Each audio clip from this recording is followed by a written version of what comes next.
That's Zev. I'm Dean. Good to see everybody, you democracy-loving Canadians and Americans. Lots to get to today. We got some real big news. We got big news on Kristi Noem. We got big news on Pete Hegseth.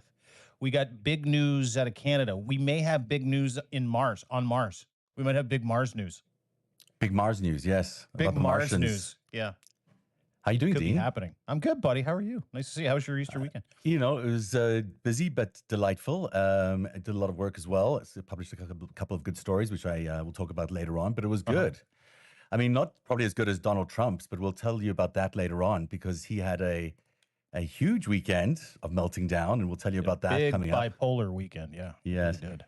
And, you know, just because it's a special day today is Easter Monday. What happened on Easter Monday? Does Jesus Christ resurrect, or does he... Okay, so I think if I'm following my old evangelical upbringing, on Friday, Good Friday, he was killed. Yeah. If you believe the fairy tale, and so that's actually Bad Friday. It's totally misnamed. Yeah. And then Saturday, not a lot. He went into the cave. They wrapped him in some stuff. Goes into the cave. Sunday, I believe he rose from the dead. Again, if you believe in that kind of thing, and presented himself to a couple of guys walking by, and he's like, "Hey, what's up?" And they're like, "Who are you?" And he's like, I'm the Christ." And then he holds up his hands, and they touch his hands, the stigmata. That's where that comes from. And then on Monday, I believe he took that magic carpet ride up to the pearly gates. I think that is how it. Oh. Correct us if I'm wrong in the chat. If you know more about evangelicism than I do, which good chance there's a bunch of you out there that are apostate, or maybe people that are still largely in the faith about the Easter long weekend. Yeah, roll that stone. So that was apparently Sunday. Rolled the stone, and then again, zoop up to heaven, where he just kind of ascended, and that was today. So I think that's Easter Monday, and they celebrated at the White House today with, I believe, $55,000 worth of eggs, while poor families in the States were painting potatoes to look like eggs because they can't afford eggs. And then that was also the same time Donald Trump was like, we're going to make this the most religious country in the world. So, yeah, that's what I think happened All right. yesterday. So because it's an important day, this is an Yes. important day, we're also going to do a thing today where, just by pure chance, all the headlines of today's top 5 stories also double as rock band names. So that's kind of just the way it happened. And number 5. Did you get creative today? I got a little creative. You know, I was a little bit like, oh, look at these. These all make... So story number 5 is the Pope is dead. Right? Rock band, yeah. Big news this morning. Yeah, so, you know, we know the story. I was up really early and was amongst the first people to report this. But, you know, Pope Francis is no longer with us. He has left this earth. He's 88. Yep. Yeah, it was a pretty amazing Pope, actually, when you think Oldest about the serving transformation. Pope, if I'm not mistaken. Right? Yeah, he started late. You know, they didn't expect him to be around for a very long time because he was so old when he started. And then the first Latin American Pope as well, broke centuries of European tradition in that role. Who knows where the next Pope might come from? Could be from anywhere in the world. And he's also really well regarded, I guess, because of his appointment of a very diverse range of College of Cardinals. You know, the old people will be electing the next Pope in that really weird, smoky ceremony that they do. It's called Conclave. I don't know if you've seen that movie with Ray Fiennes. Have you seen Conclave? I've not seen that movie, no, but I know a lot about the Conclave. Phenomenal, because they ended up bringing in a little-known cardinal who ended up becoming the Pope because he was so full of knowledge. Turns out he had both a uterus and male genitalia, and they had, unbeknownst to them, elected a he/she, someone with a XY chromosome issue, to be the Pope, and Ray Fiennes had to keep that a secret.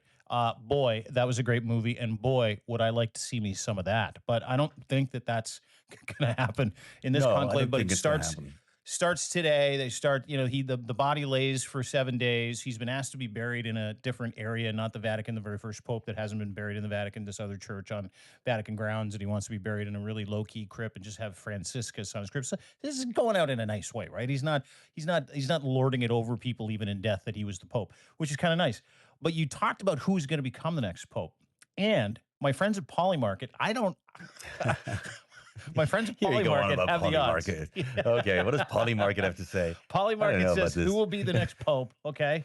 The Italian guy, Pietro Parolin, he's leading with 37%. Luis Taglia, I don't know if I'm saying his name right because I don't know anything about cardinals and popes and stuff like that. He comes in at 23%. Matteo Zuppi at 11%. So the Italians and the Spanish have early leads, and then it goes to like some guy from Czechoslovakia, and then there's some American dude named Peter, uh, and then which I'll tell you what. he's already got the name. I don't know why they don't do it. I've covered Um, so many of these things, and I can guarantee you, it's almost none of those people. It's very rarely the person that they have on the top list because there's so much horse trading that goes on between now and the time the smoke appears that you just have to accept. I've done, there's three of them that I've covered already. You just have to, that this is not going to go the way it is expected to go because there's always a dark horse and they're always looking for a compromise, right? They're looking for mhm, someone who's not the early front runner because those burn out quickly in those first sure. negotiations. And then it's the So people further down the list that become the actual pope, like Francis was as well. yeah, let me ask you a couple questions about that. If you've covered Mm, these, and mm, you know the dark horse, this isn't like trying to elect when you bring in a new pope or you vote for a pope. You sit there and you do these ballots until you finally agree, and it could last for mm, days, it could last for mm, weeks. Doesn't know like these guys are not they're sequestered, not allowed to go anywhere, not allowed to talk to anybody, not allowed to because there's so much influence that wants to go into picking this new guy because mm. these people have leanings as well. They're not just men of the cloth. Some are really liberal, some are not. Some are really hardcore, some are middle of the road. And so world leaders really want the blessing of the Vatican to be able to do certain biddings. And so these are really important elections to decide who For gets to sure. lead this church, cult, what have you. And that's the stance, right? That people need to understand is like, hey, this isn't just about electing the guy who's like the most Christ-like. This is about electing a guy who maybe bringing the church back, maybe bringing the church forward, maybe allowing gay marriage, maybe putting an end to gay marriage or any talk of gay marriage, that kind of stuff. Correct? Exactly. It's about finding the real compromise, and that's why they go through so many. They go through well, they Mm, can sometimes go through so many. Sometimes it's just an obvious choice, but it's a very complicated process. And all these guys have influence, and they all come from different schools and different traditions in the Catholic Church. So they will, there's a lot of people involved from different parts of the world. Everyone has their say, yeah. and so it's a giant, very confidential lobbying process. Very few people can tell you what happens inside the conclave, but it is a lot of horse trading. And oftentimes, the people who are front runners or believed to be front runners land up being, not making it through because they're just they're too their light is shining too brightly in some Mm. ways, and so they'll end up being eliminated first.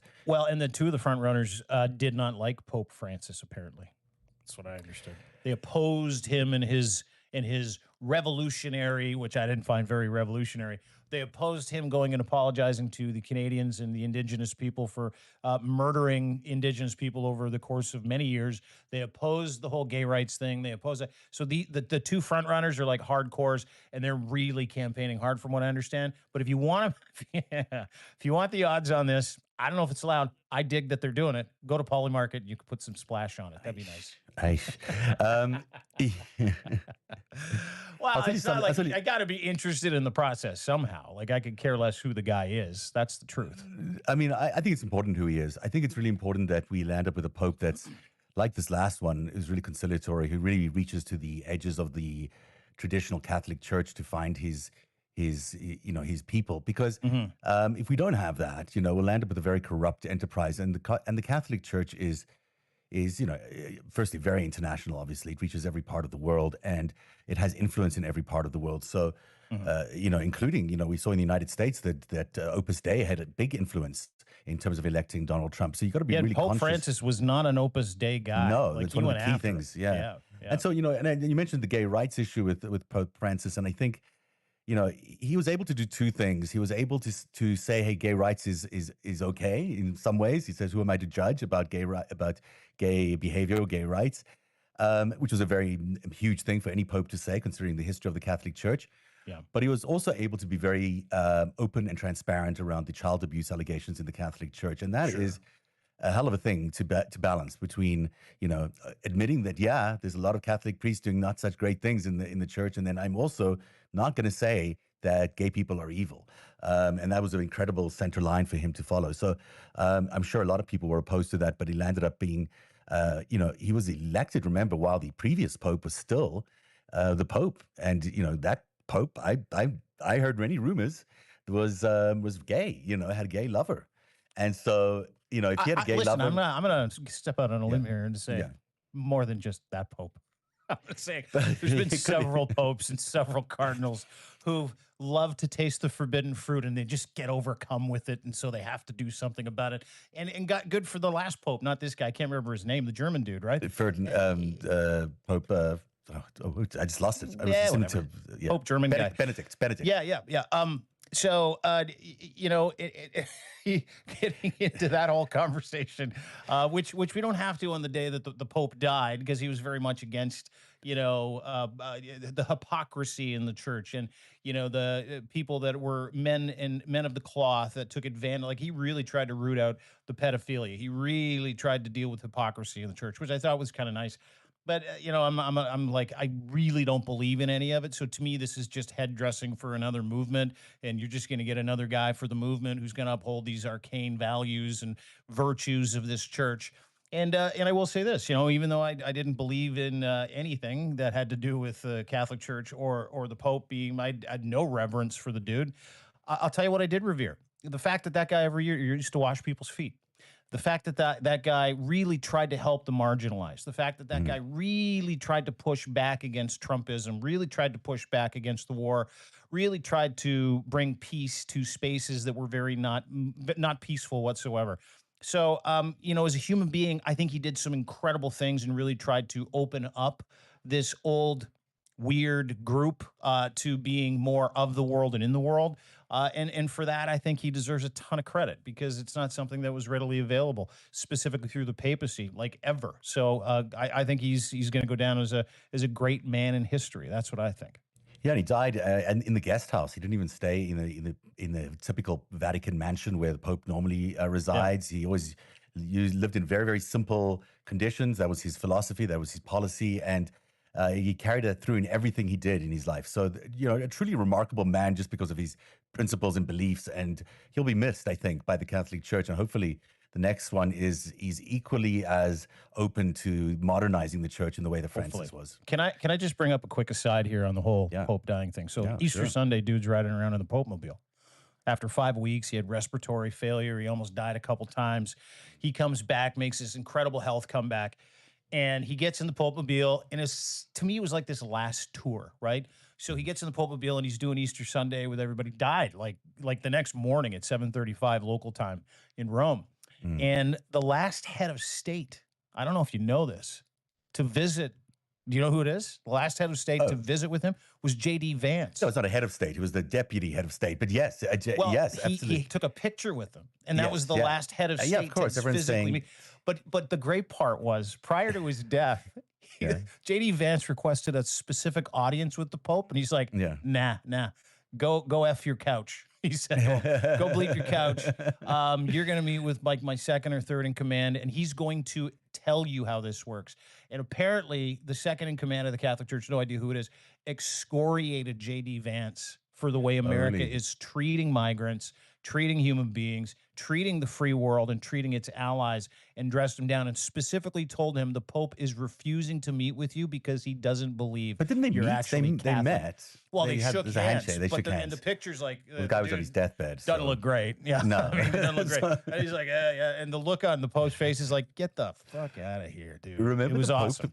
Remember the Pope pictures with Donald Trump and family when they first went to the Vatican, and how it looked like this, I don't know, like the Adams family. It was so Funeral. weird. Yeah, Yeah. exactly. Yeah. The number 4 story on our top 5 countdown of the biggest news stories of the day is Pete Hegseth and the Signal chat. It's good, eh? Oh, Good for rock band. yeah. Pete Hegseth and The pay attention, Dean. Too creative for me. Had to today, do it. man. Had to do it. Yeah, I like So it. lo and behold, there's another Signal chat controversy, and this time And it's way worse. It's way worse, but it's also the same. Hegseth is probably on his way out. That's what everyone is saying. I mean, clearly the White House has begun a search for Hegseth's replacement. Mhm. Not too late. I mean, the That was guy an has, announcement today that Donald Trump lied and said wasn't an announcement. And then every major news service is like, yeah, Pete's on his way out probably. So there you and go. Pete looked like he was on his way out of the Easter egg roll this morning. He looked Did a you little see bit. his face? Yeah, Did you just- see that? He's at the Easter egg hunt, and they're like, "Hey, we've got more information that Yeah. you included your wife, your brother, and your lawyer in a Signal chat, and you You were sending emojis with like explosions to him saying the F-18s are in the air. We're bombing the shit Amazing. right now. He's like He has a pimping calendar. his. And they It's a ask him full about it, and schedule. he's like, "People are just out to get me. This is about my family." And then he pointed to his family, and they all had fucking hostage face. Like his Look horrified. The kids looked horrified. I was like, these poor kids. Somebody needs to get like protective services for them because it's not like they don't. I mean, that they looked mortified. It was torture. And he's busy blaming the press for being for publishing this it's your stuff. And I'm like, fault. It's the radical left's fault. Thanks, I mean, Kat. you Yeah. you used a signal chat again, and also one made him your do four. I think your four key people in your office have just been fired for potentially Yeah. leaking, or well, he called them leakers today. He outed them as the leakers, Yeah. even though no one else was. They're called has actually whistleblowers, said- actually, yeah. in real life. They're not called leakers. Nowadays. Like he's got it all mixed up. He's got, and it was the guy that was in charge of the Pentagon staff, Uliot, I think is his last name. He makes a comment today too, Yeah. and it was right after his kids who all have like Stockholm syndrome, right? They're like, you know what their faces said. His kids' faces. Listen, I read the comment right after I watched him introduce his kids that all have like hostage face, and his kids' faces said to me, "We know the guy's a dick. Like we live with him. Yeah. He's a drunk dick. Like we know. He was probably doing it when he was hammered. Like their faces were like, oh my God. Like it's almost like they Yeah. know they're caught up in some kind of Yeah. crazy espionage right now. And so Uliot, the former chief of staff, and I think I get his name right, he's now singing like a bird. He's like, it's chaos over there. They have no idea what's going on. Pete Hegseth has no idea what he's doing. The entire military establishment hates the guy, hates him. He is so unprofessional. He's such a loser. The faster we get rid of him and the faster we get rid of Trump, the better America's going to be. It was brilliantly funny. Yeah, there was an op-ed by his former press secretary in Politico today that said it's hard to see Defense Secretary Hegseth remaining in his role for much longer. The last month has been a full-blown meltdown as to the Pentagon. Wow, from former press secretary. And it's becoming a real problem for the administration. Yeah, no kidding.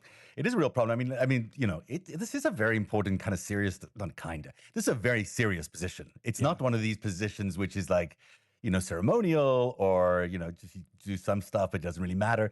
This is the entire military infrastructure of the United States. It's about every bit of defense, every bit of, cybersecurity, all the stuff that we deal with on a daily basis, plus planning for potential future war. All these things are in this crazy man's, incompetent hands. And he needs to go, obviously, and people are recognizing that. And hopefully he'll go soon. But, that's story number 4. Unless you want to say something else about Pete Hegseth. I do want to say one more thing. I do want to say one more thing. For all the people watching and listening, the Schadenfreude is very thick with me today because I'm really enjoying this. Is one of the apparently in one of the signal chats, he sends his wife this like kaboom emoji. It's like, honey, we're bombing the shit out of these Houthis that are praying in the middle of a field. You'd be so proud of me. And she's like, I am, honey. I'm so proud of you, right? Oh, I'm so proud of you. This this is dude the former Fox News producer that he's married to, that he invited to a couple of meetings with world leaders. Because, hey, come on over. Come meet these world leaders. It's classified information being shared all the time, confidential meetings. You can call the people back at Fox. You can tell them all about Yeah, it. exactly. You'll love it. Yes. Yeah, You're a journalist. That's so what? Yeah. That's okay. We'll let you in. Number 3, Kristi Noem and the Purse Snatchers. Oh, good one. Good one. How's it going? Purse snatchers. I like it. Yeah, good. Kristi Noem. Yeah. So- She's the, what is she, the Homeland Secretary? She's the Homeland Secretary. She had a terrible weekend. She was out there having a dinner at a DC restaurant and was subject to a heist, like an armed robbery, where her passport, her access badge to the Department of Homeland Security, her apartment keys, her bag and another bag, her makeup bag, and also $3,000 in cash was stolen by a masked man at this restaurant. It's a lot of money, $3,000. You might ask, well, where was Secret Service? Well, she let them off for the night because she wanted some She's privacy. having an affair. She wanted to have some privacy. So, I mean, it might be that she was having an affair. Who knows? But I guess they'll be investigating that and figuring it out, along with the $3,000 in cash. Now, I don't understand the $3,000 in cash. I do. I think you've I got a theory understand it. about it. Yeah, but I who do. carries 3,000? By the way, the People that official love reason. cocaine, Zev. People who love drugs and people who want to spend money and not have it tracked back to them. That's why. $3,000 worth of, Yeah. I mean, that's like Nice a, DC hotels, probably $1,500 a month. You want to splash out for dinner, that's maybe five. oh, you You get the get whole night. Oh, Oh, I maybe. Yeah. And then see. the Oh, dime okay. bag's probably 500 if you want like an 8 ball. I don't know how Mm, much an 8 ball costs. I've never bought mm, one. That's the truth. I'm just kind of mm. spitballing. So maybe someone who's bought an 8 ball Yeah. can feed into this. Let me know how Yeah. much it is. That's But no. we're approaching $3 grand cash right there. And here's the other part of this that I find So you interesting. think she was having a night, like a crazy night out with somebody, not her family? Because the official reason is that she was with her family members and they were going to have a big weekend and then they had a lot of events that they needed to attend to. And that's why she had $3,000 in cash because her credit card wasn't working Yeah. or Oh, something. of course. Yeah. Why Yeah. would it? Because your family outing, you know. You know what amazes me about Yeah. these mega knobs, like these excuses? It's almost like they're talking to people that don't know what they're all about. Like it's almost like I know what a woman of her age and her responsibility, who's had multiple affairs, including one with Corey Lewandowski. There have see, been yeah. multiple reports. I know, and I know for a fact that half of this Trump administration are cocaine monkeys. Like I know half of them are. I know Matt Gaetz is, even though he's not involved. Oh, Well yeah. known. I know Matt Gaetz is. Corey Lewandowski was. The drugs that get put into the system by the White House doctor right Yeah, now, remember that? like Remember that? Xanax, Oh my God. cocaine, heroin, meth, like it's truly like these are the worst people of the worst people, and they have no limits, and they've got all kinds of money, and they've got all kinds of immunity. So, what do you think Christy Nome was doing with $3 grand in her wallet? You think she was using it to tip people that night? You think Well, she and the fact that her credit cards conveniently weren't working? no, that's my is addition. That's my additional Oh, thing. okay. I was commenting about the fact that why couldn't she use her credit cards to take her family members to wherever she was taking them? Generally, you do, right? Yeah, Like yeah. I went You to could a have a card. Jays game this weekend, Yeah. Sunday. You know what I Yeah. didn't go with? $1 in cash. Yeah. I went with a card. I went with Yeah. my phone. I paid for tickets with it. I tapped. I was walking around. I Yeah. felt like the cock You of the don't walk need cash. because I You don't don't take need cash cash. anywhere. No. And I'm older than Christy Nome. Yeah. I should have cash. It's amazing to me that she's expecting people to believe this story. And what amazes me more is that these stories are not unlike every other story they try to tell you when they get caught doing dumb shit. And the other part of this, let's button it up, is no Secret Service. She gave him the fucking night off. You don't do that. That's the whole You point know, behind the Secret Service. the head of Department of Homeland Security. Like Dan Bongino has Yeah. 20 guys with him all the time because he's such a pussy. Christy Nome doesn't do anything unless she's surrounded by a cacophony of men. There you go, that have guns. And this is the one night where she had $3 grand in cash, her passport, her fucking pass to the White House, her pass to the Capitol building, and there's no Secret Service, really. And that really is stupid in itself because, quite honestly, the Secret Service are very good at keeping the secrets. I mean, that's how presidents and other officials have, for many years, gotten away with affairs and all sorts of other activities Sure. because the Secret Service keeps your secrets. You know, Yep. they're there for that. So they would have cleaned up whatever mess would have happened quite quickly. But because she didn't even have them there, she's like exposed to this, like, this big crime. She's got $3,000 stolen from her. And she didn't even have the right cleanup crew there because she was giving them a night off because she wanted privacy. Meanwhile, that's what they're there for, is to clean up after all these things, amongst other things. Color me this. Let me Yeah. ask you a question. What are the chances that she was robbed in a hotel room having that dalliance? And Oh, you mean this not at a is- restaurant? Yeah. Yeah. I mean, there's no confirmation she was actually in the restaurant. And like I this mean, story is so possible. crazy and the excuse is so crazy. It would have to come on the heels of her doing something terribly wrong. Getting Right, so this caught is- doing something yeah. terribly wrong. Yeah, yeah, probably terribly wrong. It must be. That'd be It must be awfully wrong. I mean, we're not done. We're not nearly. I wonder if done she got investigating the honeypotted or story. catfished by like an agent from another country. That'd be so cool if that was the case. It could be. I mean, a lot of people might not be very supportive of her handling. I mean, a lot of people in the Pentagon are not very supportive of Hexet. That's why a lot of this is happening. A lot of people at Homeland Security might not be so happy, or at Secret Service, or the intelligence agencies might not be very happy with Kristi Noem's performance as Homeland Security czar. So, anything. I wouldn't put anything past anyone at this point. And yeah, it's probably a setup. My guess is that this was not an accidental, oh my God, I'm bumping into you and let's take your bag. They knew what they were going for. They found her. Yeah.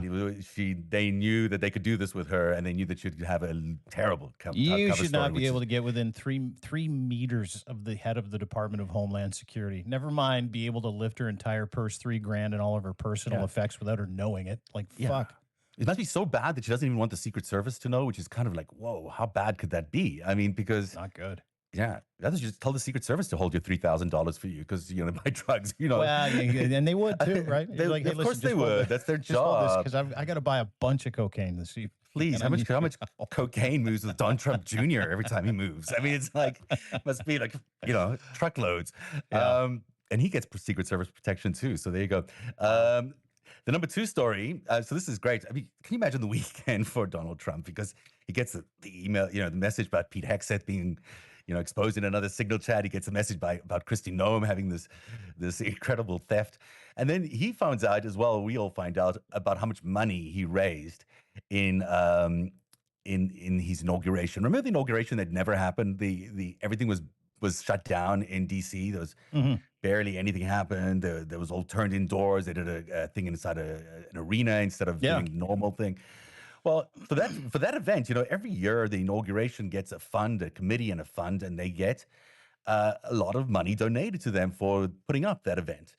And this time, President Donald Trump's inaugural committee raised a staggering $239 million. That's way, way, way, way more than the last time we had a big amount, which is $107 million, which was also him in 2017. So, the kinds of people that donated to Donald Trump's inauguration fund are quite telling. This is really telling because You got the list there? yeah, I've got the list here. Oh, nice. There's a company called Pilgrim's Pride. You never heard of them. There's a company called, let me get you the best one here. Sorry, I got to just do. I think it's Pilgrim's Pride that I'm looking for. Yes.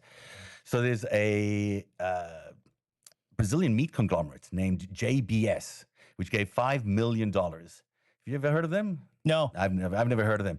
Apparently, they're involved in some sort of like sweatshop situation in Haiti where they're, killing people while trying to raise meat in various ways, and they're trying to get out of their trouble. So they paid, Donald Trump $5 million for this little exercise. There was a lot from various big tech companies. Google gave them $1 million. Meta gave them $1 million. Basically, all the big ones: Amazon, OpenAI. Microsoft, Uber, each gave them $1 million. It's ridiculous. I mean, ridiculous amount of money for an inauguration that never happened. And lo and behold, there were also cryptocurrency companies. Imagine that. The second biggest is Ripple Labs. They gave him $4.9 million. And Robinhood contributed $2 million to his fund. Ostensibly, it's because they are trying to, give him a good inauguration and to fund that big inauguration event. But actually, as it turns out, it's probably a little bit more about the corruption inside the Trump No administration. way. That's my guess. That's my educated guess. There was a story that came out today that Senator Chris Murphy was on like 10 days ago. Mm. And the story was about how Donald Trump had this straight pipe into his crypto account where oligarchs, world leaders, other business people around the world, tech guys could send crypto to him without anybody knowing through that World Liberty Group that he actually owns with his family. Yeah. Now, apparently, they're using this as a tribute to accept bribes from other countries, other people, other businesses. That's all his inauguration fund was. That was a tribute. That was a loyalty tribute. That was fiat money, though. That was cash. That wasn't crypto. The guy from Binance who's looking for a pardon for his 4 months in prison for defrauding people out of billions, paid a $4 billion fine, CZ. He gave Donald Trump $75 million to help with his crypto investment. You've got all kinds of companies that are feeding into him, but now he's got this straight pipe. So the inauguration, you knew it was a joke. You knew these were bribes, but these are cash bribes. He's also interested in digital token bribes.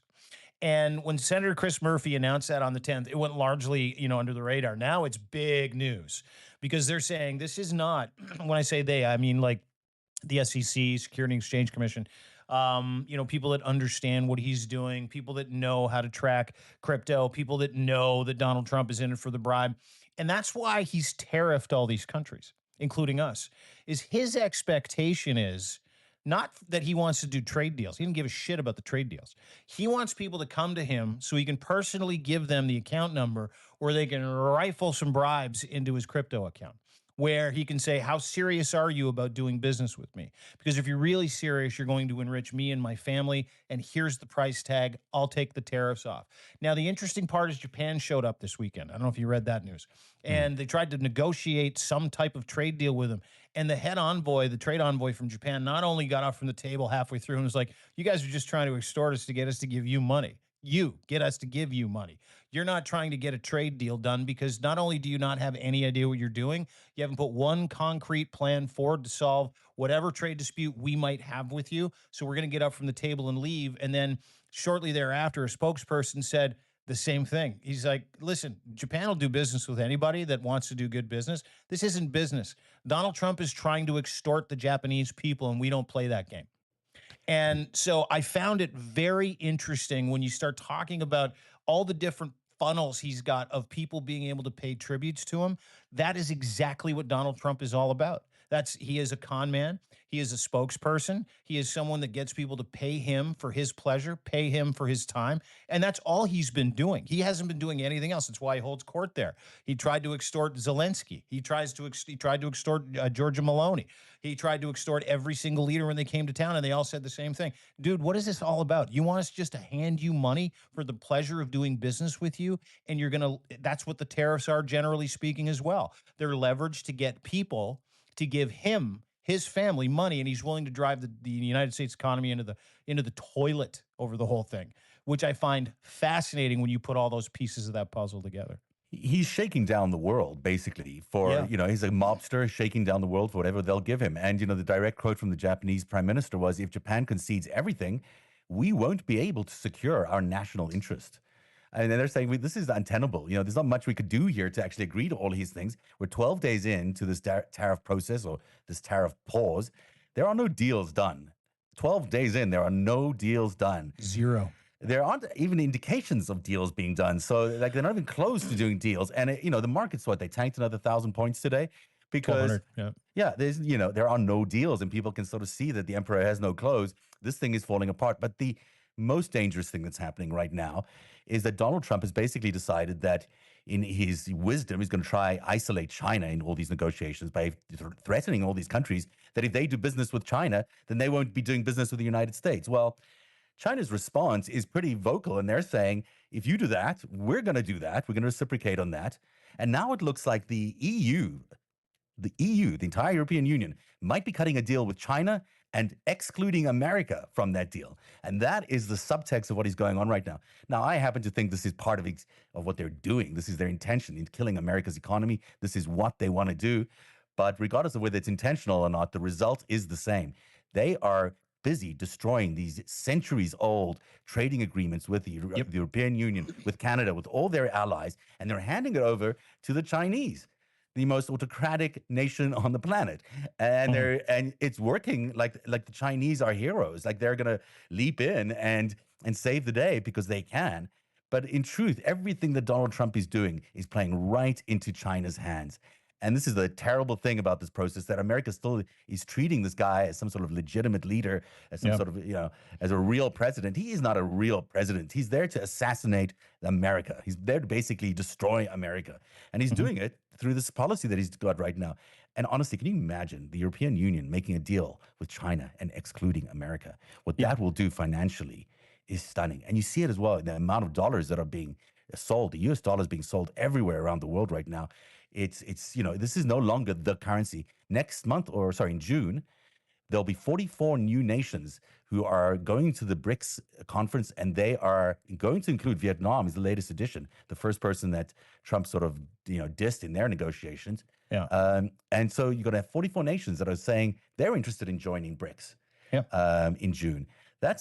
Which is run by Russia. It's a joke. It's a monetary bully platform. It is, to your point. It plays right into and it's funny because when you mention it like that, you kind of it gives me pause for thought. Like that might be why he's doing this. Maybe he's helping Putin. Maybe he's helping India. Sure. Maybe he's helping China. Maybe he's doing this on purpose. Maybe he's willing to destroy America's wealth and standing in the world just so he can drive all those countries into BRICS and destroy the U.S. economy and destroy the global reserve. Maybe that's why he's doing it. But to your point, the fascinating part, And it always, it always comes back to this, is that you can talk to any economist at this point, and you can ask him questions about what Trump's doing, and they all just shake their heads and go, now the default answer, and I heard it from a guy named Mark Kelly today. He's like, he's just a Russian asset.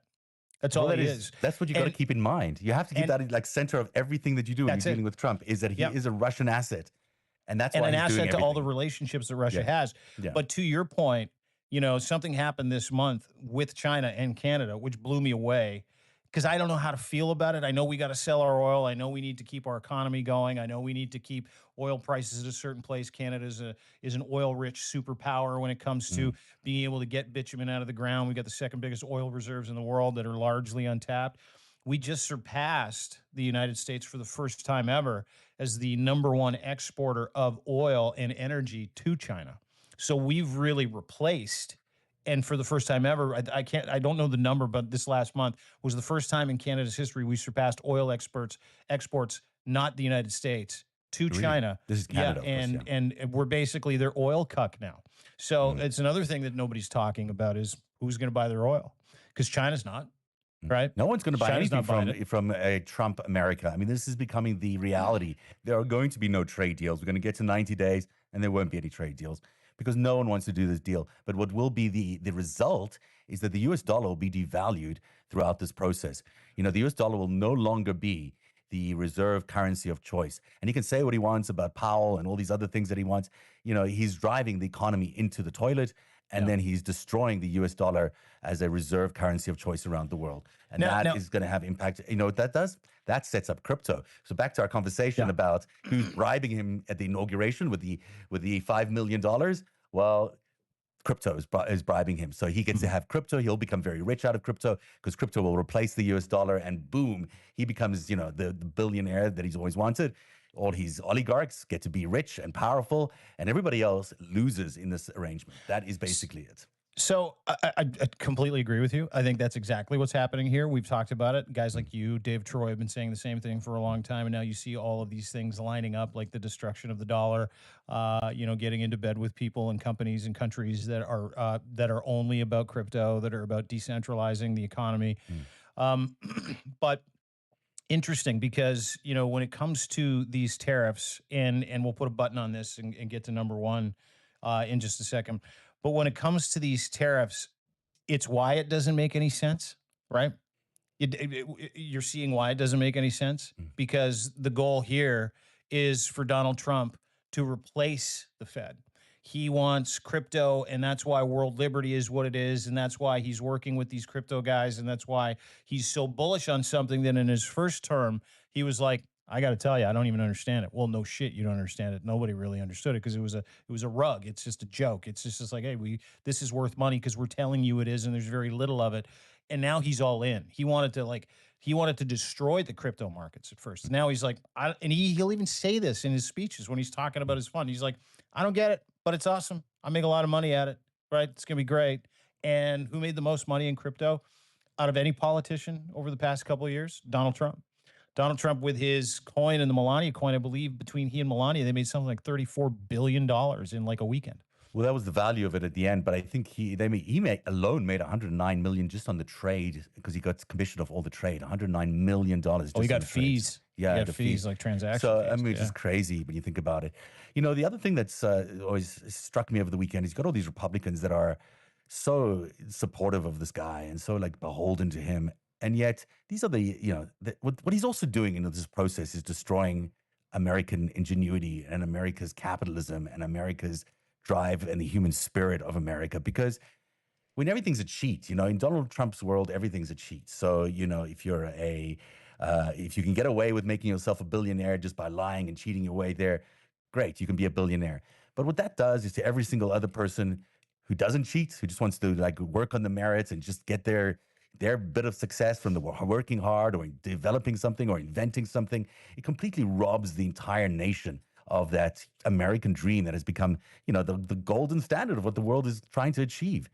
And the cost of that to America is insurmountable. I mean, for people to no longer have that sort of drive to be innovative, then drive to be a capitalist free agent where you can, and no matter who you are, you have the ability to create the life you want to achieve just because you're born in the United States or you're an American citizen. That is taking that out of the world completely, taking it out of America completely. And what will that cost us? How many inventions, how many um, just ideas is that going to cost us that could save the world down the line? How Mhm. much research is that going to cost us? How much scientific discovery? How much brilliance is that going to cost us? Because everyone's great ideas are not going to get to surface anymore. We're just going to be in this soulless world where Yeah. greed is the only thing that matters, and your tribute to your boss, or your tribute to your leader, or your corruption fees that you're paying for his inauguration event, that's what matters. That's the only way that gets you through. The rest of it means nothing. And what does that do to the world? I mean, think about Well, where I we've think when you lived. find out the game is rigged, you kind of give up. Yeah. Right, and the game is being rigged in front of you. The game, Mm, to a large extent, has been rigged for a long period of time. Listen, the people that are telling you that America is the greatest country in the world are the people that got really, really wealthy off of fake money, that got really wealthy off of pump and dumps, that got mm, really wealthy off of lying to you, that got really wealthy off of taking money from foreign countries and entities, so they could bypass the hard work part of the American dream. mm. Right, like Yeah. that's that, and so when you're one of those people that puts in an 18-hour day, and a video that comes to mind was this gentleman, he was crying and he's working this labor job and he's making not enough money to feed himself or his family. And he turned his camera on and he just was bawling. Big guy, big burly dude in a beard. He's like, I can't do this anymore. I'm watching all these people around me get rich. I work 12 hours a day and I can't even afford rent for my family, diapers for my Mm, child. And he was bawling his eyes out. That's what you're talking about. mm. Because those jobs are going to go by the wayside with automation and Bitcoin and crypto. And hardworking people are currently being marginalized. Like in the United States, minimum wage hasn't surpassed $7.50 in 28 years. 28 years. There's a reason that they're doing that to Americans. And that reason is so all the other cats can make all the money and they can keep you broken in servitude. There's a reason eggs are expensive and they're not bringing the price of eggs down. It's to keep you hungry and to make sure that you but here's the encouraging part is that for the first time in a long time, and I don't know if you watched many of these rallies this last weekend. I was Mm. so encouraged by them. They were bigger, millions of people showing up to the 50 for 51. I think they called those rallies, or the hands off rallies. 50 Um, 50, yeah. 50-50, pardon me. Mm, And people are starting to feel it. But because of the way that the economy works and some of the announcements and the tariffs over the past little, mm. you're not going to really be destitute until June or July. You're not going to really feel the pinch. Like as Yeah. mad as you are now, America, you're not going to feel the pinch until these tariffs really start to bite. And going back to what you're saying about these countries that want to do deals with the United States, which Donald Trump and that ditz that he has stand up, Caroline Levitt, talking about people are our phones ringing off the hook. I got 75 people lined up waiting to make deals right now, trying to create the sense of urgency, which is it's what stupid deal makers do Yeah. when they don't have a You're deal not to selling make. condos here, Yeah. Like I mean, it's Yes. just a load of shit. Yeah. And but not there is outside of Japan showing up and then walking away from the table going, you guys are fucked. Mm. Um, not one country has called. Not one country is asking for a deal with Donald Trump. And do you know why? Because they know he's a criminal. They know that he's trying to extort everybody now. Like the gig's up. I talked to someone with the Canadian government who's like, we're not having anything to do with this prick until after the election. And if we win, and by the way, April 28th, checked advance polls here in Canada. It's democracy versus authoritarianism. You want Donald Trump to come up here, you're going to vote for Pierre Poilievre because he'll make it real easy. Mm. He's Maple MAGA through and through, just a carbon copy with dumber glasses. So in the big scheme of things, he's got nothing. And he's lying to you when he says he does. So not only is there no hope on the horizon for any kind of tariff deal for him and you, America, to make millions of dollars, so much money you'll trip over it. He was saying, Americans are gonna be so rich, they're gonna be tripping over all the cash. No, the world has abandoned you. They've abandoned you when it comes to the economy. They've abandoned you when it comes to being a partner. They've abandoned you when it comes to security deals for this very reason and very reason alone. Everybody hates him. Every world leader Nobody not named trusts him. Putin or Z hates Yeah. him. And, Yeah. and to your point, you're right. Nobody trusts him. And if there's one thing you need to do, if you're a country, you Mhm. need to be somewhat financially and militarily predictable. Yeah. because that's who you do business with. That's how you decide what side you're on. What can we predict that they're going to do? We'll join that guy because we can predict they're going to do these things. China's predictable, right? Mm. China wants to take over the world and make life miserable for everybody, but they're also really predictable when it comes to trade, what they'll give you, what they'll take away, and the fact that they won't just slap your hand, they'll just stop sending packages to your country like they did with the United States, where they shut down mail service to the United States of America. That was on the weekend. Yeah. Japan, same thing. They're like, you know what? We hate China. Vietnam, we hate China. Korea, we hate China. Canada, we hate, or we don't hate China. We hate the Chinese Communist government and the authoritarian bent, but we know that we can count on them for X, Y, or Z. We know that we can no longer count on Donald Trump for any of those things. So, China, you get our oil if you're Canada. Or if you're Vietnam, you get our semiconductors. Or if you're Australia, you get whatever Australia, I don't know, a wallaby meat. You get that stuff. Same thing with Japan. Like you've got countries that have purposely isolated, back from the Obama era, purposely isolated China, Hmm. saying, now we have to do business with them. We don't have a choice. And that's how you know it's over. Donald Trump isn't just in trouble.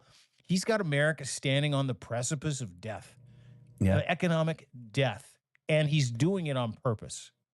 And what's so interesting is China seems so ready for this moment. You know, they've built an integrated system where they're sort of tariff proof because they have such a big manufacturing sector there already. What we're seeing is a coordinated elevation of the biggest autocracy in the world in China into the world leadership by the world. And the world is willingly doing it because Donald Trump is such a jerk. You know, the world is busy sacrificing decades and decades of American dominance because Trump is such a jerk, and China is just ready for every moment, and they're doing it. You know, this game or this I don't call it a game because it's not really a game, but this rollout of theirs around these tariffs has been very, very efficient and very successful.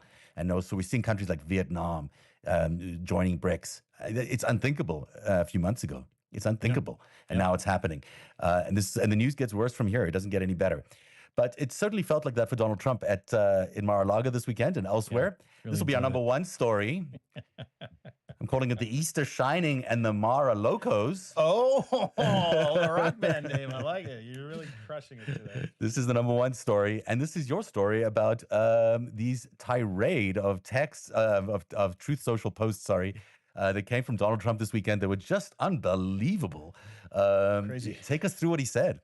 Yeah. Listen, nobody does a holiday greeting like Donald Trump, like Merry Christmas, everybody. Fuck my enemies with an soldering iron, Yeah. like that. Every Christmas, Halloween, he does it. New Year's Eve, he does it when he was even when he lost, every holiday greeting was like, Merry Christmas to you and all my haters who can bleep the bleep and you suck and Joe Biden's this. And it's like his airing of grievances. So he started out pretty good on Easter Sunday, right? Yeah. He was down in Mar-a-Lago, actually Virginia, I believe. He was Okay. golfing and he was wearing this hat that said Gulf of America, GULF. It was the dumbest hat I've ever seen. And Made in he's China. like, and he's telling everybody, he goes, you know what? I'm going to play a little golf this morning. I'm going to go to church. Yeah. Never went to church, by the way. Didn't set foot in one because he'd probably combust. So his first post on Sunday morning was really nice. Melania and I would like to wish everyone a very happy Easter. Good start. That's nice. Whether you are heading out to church or watching service from home, may this day be full of peace and joy. For all who celebrate the resurrection of Jesus Christ, he is risen. That makes me laugh in itself anytime someone says it. But when that dotard says it, or he truly doesn't believe in any of that shit, these are just vehicles for him to maintain power. It's like, oh my God, he's pandering. It's the best. It's such But then about an pandering. hour later, he was like, you know what? I'm going to do another one. Yeah. Because he was getting his teeth kicked in this weekend over the signal stuff. So no, wait. The first one was at 8:40 a.m., right? The second one Yeah. was 6 minutes later. At 8:46. Yeah, so Yeah, something 6 happened in minutes those after. 6 minutes. So- Yeah, you got it. Yeah, Donald Trump's True Social, 8:46 is the second one. The first one, Yeah. Donald Trump's True Social, 8:40. So he has an epiphany in 6 minutes, and he's like, Yeah. that was much too nice. I need to. Yeah. I got to get some stuff off my chest. Let me read this to you. This is an Easter greeting. So excited about this. Happy Easter to all, including the radical left lunatics who are fighting and scheming so hard to bring murderers, drug lords, dangerous prisoners, and the mentally insane and well-known MS-13 gang members and wife beaters back into our country. Like, it really, really goes for it. They're like some of the worst shit. Happy Easter also to the weak and ineffective judges. Like, he's wishing these people happy Easter and then he's crushing them. Happy Easter. Judges and law enforcement officials who are allowing this sinister attack on our nation to continue. An attack so violent it'll never be forgotten. Sleepy Joe Biden purposely allowed millions of criminals enter. By the way, this is a happy Easter greeting. Millions of criminals in to enter our country, totally unvetted and unchecked, through an open borders policy that will go down in history as the single most calamitous act ever perpetrated upon America. He was by far our worst and most incompetent president. Analytically, he was one of the best. But anyway, we'll leave that on the side for now. A man who has absolutely no idea what he was doing, but to him and to the person that ran and manipulated the auto pen, perhaps real president, I don't know what that means, and to all the people who cheated the 2020 presidential election in order to get this highly destructive moron elected, I wish you, with great love, sincerity, and affection, a very happy Easter. And you know what?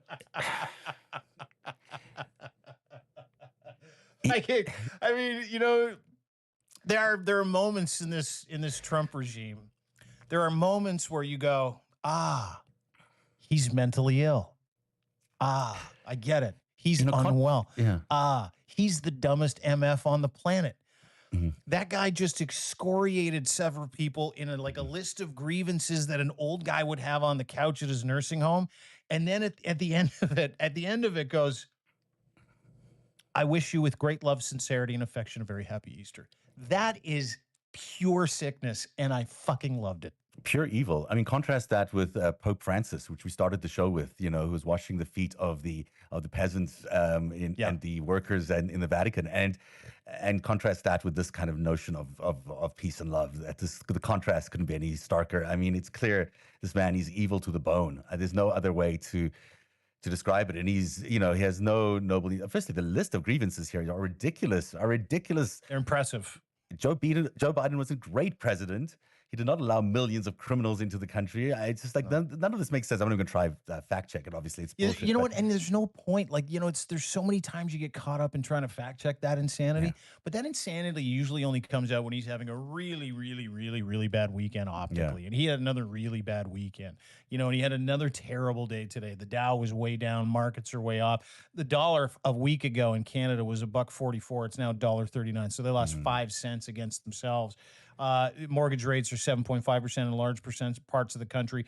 Eggs, like last week, he was like, eggs have never been cheaper. As a matter of fact, we should raise prices. And everybody's like, what the fuck are you talking about? So he gets fact checked there. But these ones, like these crazy tweets, like the next one he put out after that, we are together going to make America bigger, better, stronger, wealthier, healthier, and more religious than it has ever been before. And he signs it in all caps.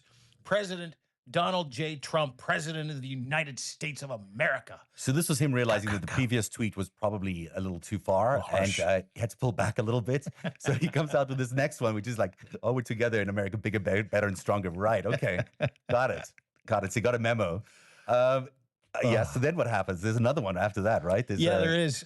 Not content that he's already done looks crazy enough. He's losing the whole, I'm going to stop the war in Ukraine on day one. We're now like 3 months in. Yeah. And Russia and Ukraine haven't just resumed hostilities. I mean, it's going to get uglier before it gets better. You've got all these EU countries that are going to feed a ton of military equipment and billions into Ukraine. He expects to sign a deal with them, even though they won't. And so this is his way of trying to affect change with the war, with the invasion, the illegal invasion and the genocide of the Ukrainian people via Russia, who he supports. He's trying to get him to put the guns down so he can give him money. He's like, hopefully Russia and Ukraine will make a deal this week. Both will then start to do big business with the United States of America, which is thriving and making a fortune. They lost $11 trillion in the last 2 weeks. They're not thriving. No one's doing any business. No one's doing business with the United States right now. I mean, that's the bottom line. No one's doing business. So this is just another, farce of a tweet, because there is nothing happening. There is no Japan is not sitting at the table anymore. No other nation in the world is negotiating with Donald Trump, and the markets know this. That's why they're down 1,200 points today. The Dow is, and no one's coming to the table. It's not going to change. There's no. No. I don't think in 90 days from now we're gonna what 80 whatever days is not gonna be. We're not gonna find ourselves in a different situation. We're gonna find ourselves in exactly the same situation without a deal, with the Yep. world coming after the American dollar, with people really suffering because they no longer have the jobs, they no longer have the manufacturing. You can't get it back once it's gone. You No. just don't get it back. You can't Did you get see the some of shelf those space. manufacturing numbers too? They lost 40% of their manufacturing capability. Not Oh, only is that's the it. US, yeah, brutal. And not only that, there's another post. I've got two up on my Substack, Dean Blundell. Yeah. deanblundell.substack.com. And it's truly amazing when you look at his collapse in approval rating. I think he's got like a 56% disapproval rating at this point, the most of any president in the history of the presidency in this period of time. Truckers have come out against him, who were largely voting for him. The demographics of people, the Hispanic community has basically left him because he's just deporting everybody, calling them all murderers, rapists, and MS-13 gang members. And his support hasn't just collapsed; it is absolutely underwater in the United States. Yeah. And you're starting to see the people that did support him really pull back and decide that, you know what, maybe we were wrong. You don't hear lots of it, right? You don't hear a lot You're of people beginning to going, hear it. There's it." columnists in the Washington Post and New Oh, York yeah. Times saying, this is looking terrible. We need to revolt against this. I mean, Yeah. in a way that you've never seen. I'll tell you what is up. Gold is up and Bitcoin is up. Back to our story, our talk about crypto earlier on, up 12%. So crypto is beginning to creep up. Gold is up. Why? Because people are withdrawing from the US dollar. They're looking for the safe sanctuary. And believe it or not, crypto is safe. When the US dollar doesn't seem safe, Bitcoin seems safe, even though it's completely not. Imagine that Bitcoin and crypto are looked at as safer investments than Yeah. Donald Trump's And America. they're a Ponzi scheme, basically. They're a complete fraud. Can you imagine Yeah. that, dude? We live in that Yeah. world right now where people are like, I don't know about this Bitcoin, but dude, the EU, the EU went up today significantly. Look, like again, it's like a rocket ship. The Canadian dollar is way up, and they've tried to hammer us with tariffs. And the reason why is because no one trusts them. So the investors are trying to stick money anywhere they can where it's safe. And the other part is that Canada started to sell some U.S. Treasury bonds again, as with several other countries.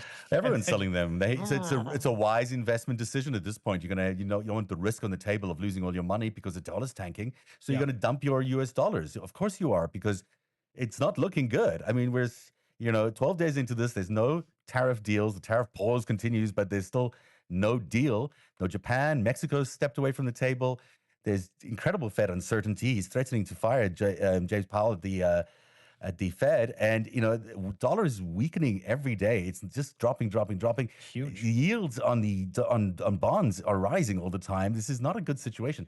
China, our biggest competitor in the world, is isolating our partners, the people that we used to rely on for trade in the world, like the European Union. They're taking that market away from the United States. And we are still in the first, third of the year in his, is it third?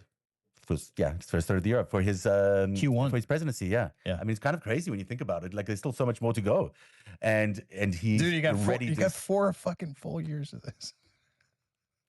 There's only one thing that needs to happen now, and that's an impeachment. There needs to be an impeachment. I mean, it's not like there's one crime amongst all these people. There's so many crimes that it's just like there's just like a truck full of crimes, and people need to get behind this impeachment idea because it's the one thing that can happen. And surely the Republicans that are standing in the next election must realize that their seats are going to disappear. They're not going to hold on to them at the rate that they're going. These town halls are clear indicators that people do not like this administration. They do not like the Donald Trump administration. And they're going to kick them out. They're going to kick every single one of these representatives out of office. So you can be scared of Donald Trump, or you can be really scared of what's going to happen with the voters in the midterms, because one way or another, this guy's going to get impeached. You got to believe it. I mean, these are just crimes every day. Do you see the Wall Street Journal? I've got a report on this too on my Substack. Breaking: Canada is making Trump panic over presiding over another quote 1929.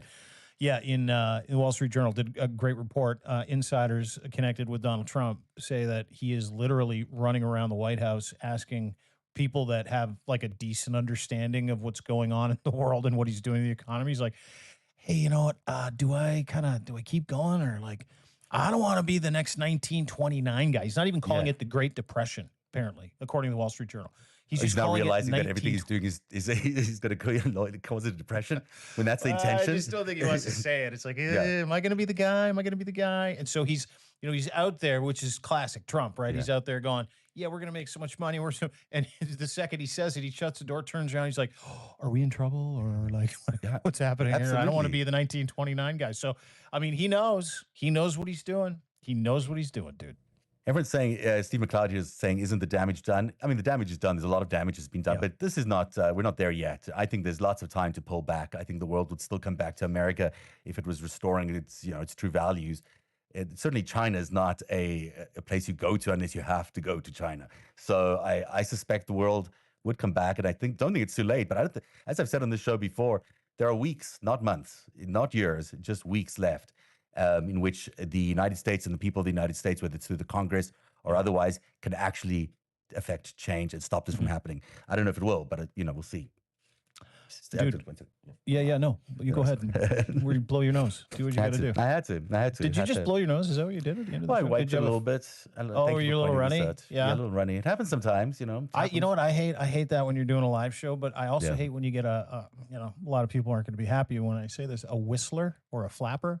You know what I yeah. mean? Or you got something like a bogey in the Oh, yeah, right the quadrant, worst, and it's the like worst. Yeah, and yeah, you're trying yeah. all you hear is whistling. Yeah, So it's good the for you. I'm worst. glad you took care of it because nobody needed to hear the flapper whistle. Nobody needs to hear that, so I appreciate it. And you would tell me. welcome. You would tell me if I had a whistler. Or Probably whatever. not. I'm the guy that like if you got something in your teeth, I don't say anything until we're Really? done at the end of the evening. Yeah, I thought you were my friend, man. Jeez. I am your okay. friend. All I'm your right. friend. Well, But then just you know that tell that's me too. Feel free to tell me that anytime. I might. You don't know. You should check out my Substack. There's a really great series going on. We are exposing everything that Elon Musk is doing at Doge, this incredible surveillance machine that he's building. It's clear now that is exactly what's happening. This is a surveillance machine that the world has never seen that'll track your every movement in real time and knows everything about you and can instantly tell the people who are searching that machine what you're doing in your life. It's kind of terrifying. You should read it. It's called The New Feudalism, and you can read it on narrative.org, narrative.org. You should also check out Dean Blundell's Substack.com for everything brilliant. I love your Substack. It's amazing. Oh, buddy. And it's just good. I check it out every day.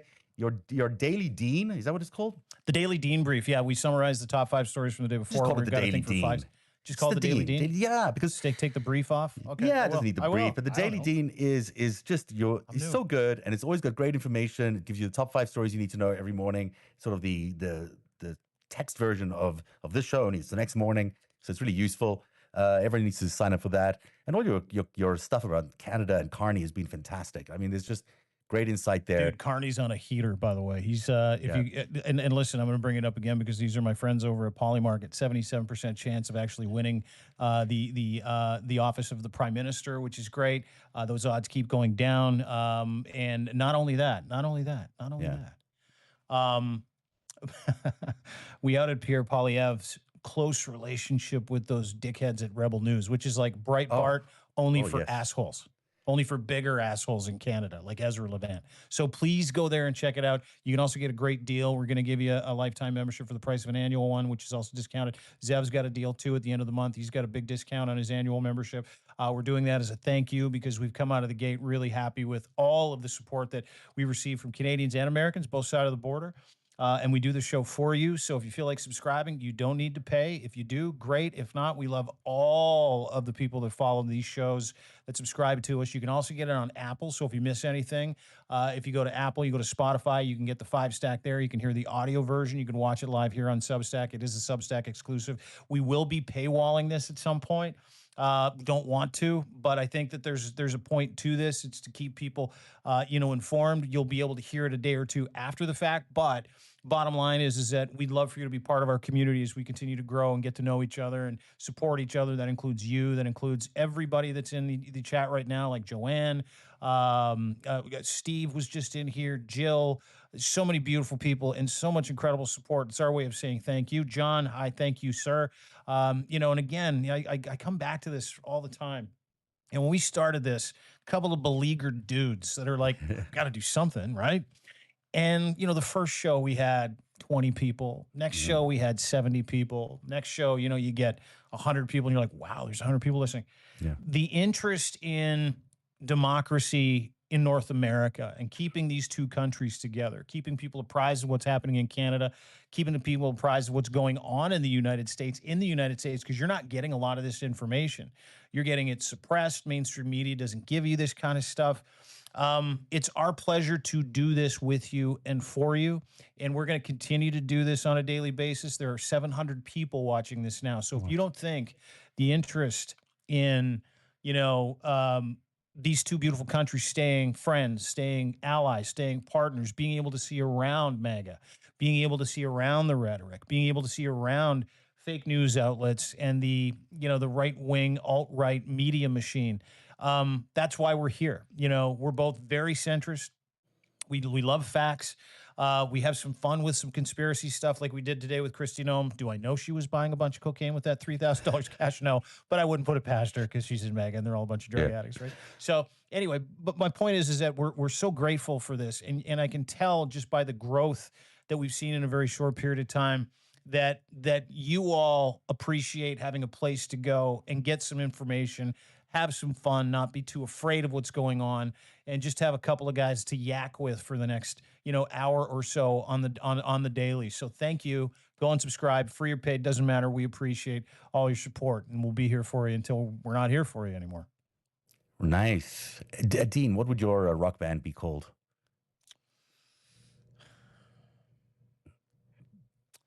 I don't know what my rock band would be called, but it's always been my dream to own a bar. Yeah. And I've always wanted to call that bar Spank the Monkey. Spank the Monkey. All right. And I'll tell you going to why. go with the Blundells, but I like the Blundell sounds good to me. No, and if I had a rock band, I would name it that, right? Yeah. And only Spank the because you Monkey. can do so much with it. Like if I owned the bar, you could tell your friends where are we going. He was like, I'm going to go to Spank the Monkey, and and then everybody's like, what are you talking about? Yeah. And then you can bring them with you. Do you want to come spank the monkey with me? And then we say yes, because inside I'm still 12. I'm You're still 12 years old. Yeah, and I'll never change. Never. Thank you for not changing. That is the show tonight. Thank you very much for being here on the 5 Stack, which will be back tomorrow at 5:30. Thank you very, very much for being with us. And thanks for all your support. We'll see you tomorrow. Bye-bye, everybody.